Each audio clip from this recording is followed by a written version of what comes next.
जय श्री कृष्णा मित्रों, मैं आज आप सबको श्रीमद् भागवत गीता के षष्ठम अध्याय यानी छठवां अध्याय सुनाने जा रहा हूँ। इस अध्याय का नाम है आत्मसंयम योग। इस अध्याय में 47 श्लोक है। इसमें श्री कृष्ण अर्जुन को अष्टांग योग के बारे में बताते हैं। वह बताते हैं कि किस प्रकार मन की दुविधा को दूर किया जा सकता है, मन को एकाग्र किया जाता है।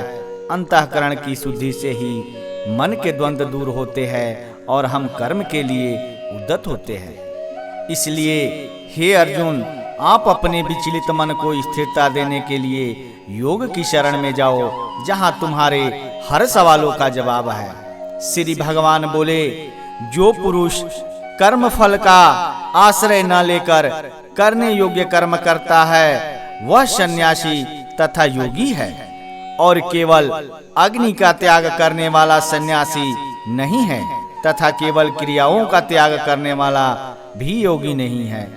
हे अर्जुन, जिसको सन्यास कहते हैं उसी को तू योग जान, क्योंकि संकल्पों का त्याग करने वाला कोई भी पुरुष योगी नहीं होता है।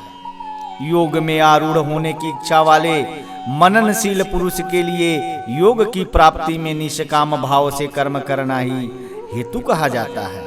और योग रूढ़ा हो जाने पर उस योग रूढ़ पुरुष का जो सर्व संकल्प का भाव है, वही कल्याण में हेतु कहा जाता है। जिस काल में न तो इंद्रियों के भोग में और न कर्मों के ही आसक्त होता है, उस काल में सर्व संकल्पों का त्यागी पुरुष योग रूढ़ कहा जाता है।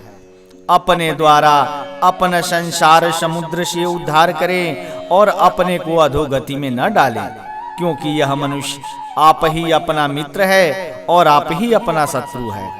जिस जीवात्मा द्वारा मन और इंद्रियों सहित शरीर जीता हुआ है, उस जीवात्मा का तो वह आप ही मित्र है, और जिसके द्वारा मन तथा इंद्रियों सहित शरीर नहीं जीता गया है, उसके लिए वह आप ही शत्रु के सदृश शत्रुता में बरतता है। सर्दी गर्मी और सुख दुख में तथा मन मान और अपमान में जिसके अंतःकरण की वृत्तियां भली भांति शांत है, ऐसे स्वाधीन आत्मा वाले पुरुष के ज्ञान में सच्चिदानंद परमात्मा सम्यक प्रकार से स्थित है, अर्थात उसके ज्ञान में परमात्मा के सिवा अन्य कुछ है ही नहीं। इसका अंतःकरण ज्ञान विज्ञान से तृप्त है, जिसकी स्थिति विकार रहित है, जिसकी इंद्रियां भली भांति जीती हुई है और जिसके लिए मिट्टी पत्थर और स्वर्ण समान है, वही योगी युक्त अर्थात भागवत प्राप्त है, ऐसा कहा जाता है। सुहृदय अर्थात स्वार्थ रहित सबका हित करने वाला, मित्र बैरी उदासीन यानी कि पक्षपात रहित, मध्यस्थ दोनों ओर की भलाई कर चाहने वाला, द्वेष और बंधु गुणों में, धर्मात्माओं में और पापियों में भी समान भाव रखने वाला अत्यंत श्रेष्ठ है। मन और इंद्रियों सहित शरीर को बस में रखने वाला, आशा रहित और संग्रह रहित योगी अकेला ही एकांत स्थान में स्थित होकर आत्मा को निरंतर परमात्मा में लगाए। शुद्ध भूमि में जिसके ऊपर क्रमशः कुशा मृगशाला और वस्त्र बिछे है, जो न बहुत ऊंचा है और न बहुत नीचा, ऐसे अपने आसन को स्थिर स्थापन करे। उस आसन पर बैठकर चित्त और इंद्रियों की क्रियाओं को वश में रखते हुए मन को एकाग्र करके अंतःकरण की शुद्धि के लिए योग का अभ्यास करें। काया सिर और गले को समान एवं अचल धारणा करके और स्थिर होकर अपनी नासिका के अग्रभाग पर दृष्टि जमा कर अन्य दिशाओं को न देखते हुए ब्रह्मचारी के व्रत में स्थित भय रहित तथा भली भांति शांत अंतःकरण वाला सावधान योगी मन को रोक कर मुझ में चिंतन वाला और मेरे परायण होकर स्थिर होए। वश में किए हुए मन वाला योगी इस प्रकार आत्मा को निरंतर मुझ परमेश्वर के स्वरूप में लगाता हुआ मुझ में रहने वाली परमानंद की प्रकाष्ठा शांति को प्राप्त होता है। हे अर्जुन, यह योग ना तो बहुत खाने वालों का, ना बिल्कुल ना खाने वालों का, ना बहुत शयन करने के स्वभाव वाले का, और ना सदा जागने वाला का ही सिद्ध होता है। दुखों का नाश करने वाला योग तो यथा योग आहार विहार करने वालों का, कर्मों में यथा योग चेष्टा करने वालों का, और यथा योग सोने तथा जागने वालों का ही सिद्ध होता है। अत्यंत वश में किया हुआ चित्त जिस काल में परमात्मा में ही भली भांति स्थित हो जाता है, उस काल में संपूर्ण भोगों से अस्पृहा रहित पुरुष योग युक्त है, ऐसा कहा जाता है। जिस प्रकार वायु रहित स्थान में स्थित दीपक चलायमान नहीं होता, वैसी ही उपमा परमात्मा के ध्यान में लगे हुए योगी के जीते हुए चित्त की कही गई है। योग के अभ्यास से निरुद्ध चित्त जिस अवस्था में उपराम हो जाता है, और जिस अवस्था में परमात्मा के ध्यान से शुद्ध हुई सूक्ष्म बुद्धि द्वारा परमात्मा को साक्षात करता हुआ सच्चिदानंद परमात्मा में ही संतुष्ट रहता है, इंद्रियों से अतीत केवल शुद्ध हुई सूक्ष्म बुद्धि द्वारा ग्रहण करने योग्य जो अत्यंत आनंद है, उसको जिस अवस्था में अनुभव करता है, और जिस अवस्था में स्थित यह योगी परमात्मा के स्वरूप से विचलित नहीं होता है, परमात्मा की प्राप्ति रूप जिस लाभ को प्राप्त होकर उसे अधिक दूसरा कुछ भी लाभ नहीं मानता, और परमात्मा प्राप्ति रूप जिस अवस्था में स्थित योगी बड़े भारी दुख से भी चलयमान नहीं होते, जो दुख स्वरूप संसार के संयोग से रहित है तथा जिसका नाम योग है, उसको जानना चाहिए। वह योग न उकताए हुए अर्थात धैर्य और उत्साह युक्त चित्त से निश्चय पूर्वक करना कर्तव्य है। संकल्प से उत्पन्न होने वाली संपूर्ण कामनाओं को निःशेष रूप से त्याग कर और मन द्वारा इंद्रियों के समुदाय को सभी ओर से भली भांति रोक कर क्रम से अभ्यास करता हुआ उपरित को प्राप्त हो, तथा धैर्य पूर्वक बुद्धि द्वारा मन को परमात्मा में स्थित करके परमात्मा के सिवा और कुछ भी चिंतन न करे। यह स्थिर न रहने वाला और चंचल मल जिस शब्दादि विषय के निमित्त से संसार में विचरता है, उस विषय से रोक कर यानी हटाकर इसे बार बार परमात्मा में ही निरुद्ध करें। क्योंकि जिसका मन भली प्रकार शांत है, जो पाप से रहित है, और जिसका रजोगुण शांत हो गया है, ऐसे इस सच्चिदानंद ब्रह्म के साथ एक एक भाव हुए योगी को उत्तम आनंद प्राप्त होता है। वह पाप रहित योगी इस प्रकार निरंतर आत्मा को परमात्मा में लगाता हुआ सुख पूर्वक परब्रह्म परमात्मा की प्राप्ति रूप आनंद का अनुभव कराता है। सर्वव्यापी अनंत चेतन में एक ही भाव से स्थित रूप योग से युक्त आत्मा वाला तथा सब में समभाव से देखने वाला योगी आत्मा को संपूर्ण भूतों में स्थित और संपूर्ण भूतों को आत्मा में कल्पित देखता है।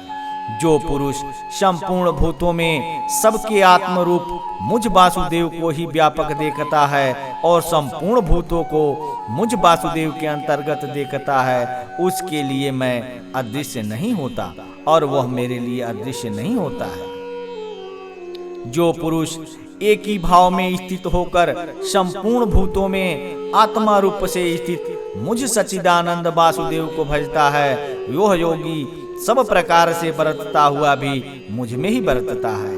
हे अर्जुन, जो योगी अपनी भांति जैसे मनुष्य अपने मस्तक हाथ पैर और गुदादि के साथ ब्राह्मण क्षत्रिय शूद्र और म्लेच्छादिकों का सब बर्ताव करता हुआ भी उनमें आत्मभाव अर्थात अपनापन समान होने से सुख और दुख को समान ही देखता है, वैसे ही सब भूतों में देखना अपनी भांति सम देखना है। हे अर्जुन, जो योगी अपनी भांति संपूर्ण भूतों में सम देखता है और सुख अथवा दुख को भी सब में सम देखता है, यह योगी परम श्रेष्ठ माना गया है।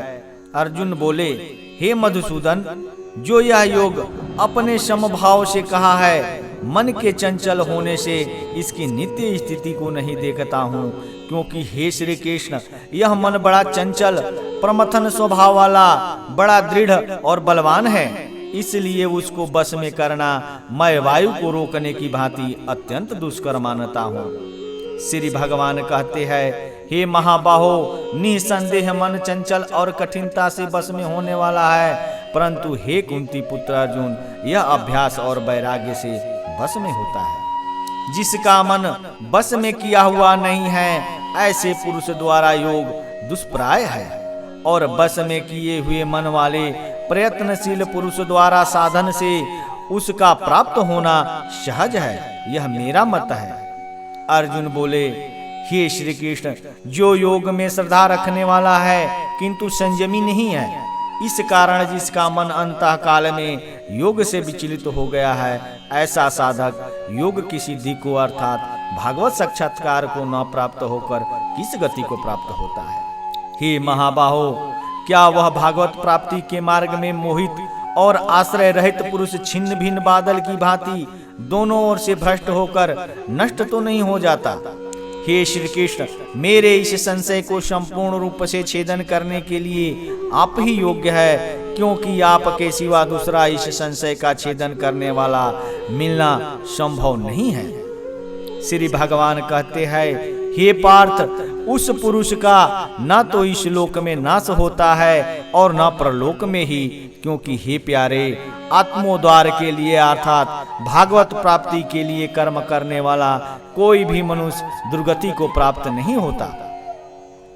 योग भ्रष्ट पुरुष पुण्यवानों के लोकों को अर्थात स्वर्ग आदि उत्तम लोकों को प्राप्त होकर उनमें बहुत वर्षों तक निवास करके फिर शुद्ध आचरण करने वाले श्रीमान पुरुषों के घर में जन्म लेता है, अथवा वैराग्यवान पुरुष उन लोकों में न जाकर ज्ञानवान योगियों के ही कुल में जन्म लेता है। परंतु इस प्रकार का जो यह जन्म है सो संसार में निसंदेह अत्यंत दुर्लभ है। वहाँ उस पहले शरीर में संग्रह किए हुए बुद्धि संयोग को अर्थात समबुद्धि रूपी योग को संस्कारों को अनायास ही प्राप्त हो जाता है, और हे कुंदन, उसके प्रभाव से वह फिर परमात्मा की प्राप्ति रूप सिद्धि के लिए पहले से बढ़कर प्रयत्न करता है। वह श्रीमानों के घर में जन्म लेने वाला योग भ्रष्ट पराधीन हुआ भी उस पहले के अभ्यास से निसंदेह भगवान की ओर आकर्षित किया जाता है, तथा समबुद्धि रूप योग का जिज्ञासु भी वेद में कहे हुए सकाम कर्मों के फल को उल्लंघन कर जाता है। परंतु प्रयत्न पूर्वक अभ्यास करने वाला योगी तो पिछले अनेक जन्मों के संस्कार बल से इसी जन्म में संसिद्धि होकर संपूर्ण पापों से रहित हो फिर तत्काल ही परम गति को प्राप्त हो जाता है। योगी तपस्वियों से श्रेष्ठ है, शस्त्र ज्ञानियों से भी श्रेष्ठ माना गया है, और सकाम करने वालों से भी योगी श्रेष्ठ है। इससे हे अर्जुन, तू योगी हो। संपूर्ण योगियों में भी जो श्रद्धावान योगी मुझ में लगे हुए अंतरात्मा से मुझको निरंतर भजता है, वह योगी मुझे परम श्रेष्ठ माना है। मित्रों, यह जानकारी आपको कैसी लगी? अगर आपको यह अच्छी लगी हो तो प्लीज चैनल को सब्सक्राइब करके एक लाइक कर देना। और हाँ, मैं निरंतर प्रत्येक दिन श्रीमद् भागवत गीता के क्रमशः एक अध्याय मैं प्रतिदिन आपको सुना रहा हूँ। आप उसे देखें और उसका लाभ प्राप्त करें। और अगर आपको एक बार में समझ में ना आए, दूसरी बार देखें सुने, तीसरी बार देखें सुने, और जब आपको भागवत गीता समझ में आने लगेगा तो आपको अलौकिक आनंद की प्राप्ति होने लगेगी और भागवत कृपा प्राप्त होने लगेगा। तब तक के लिए इतना ही। धन्यवाद।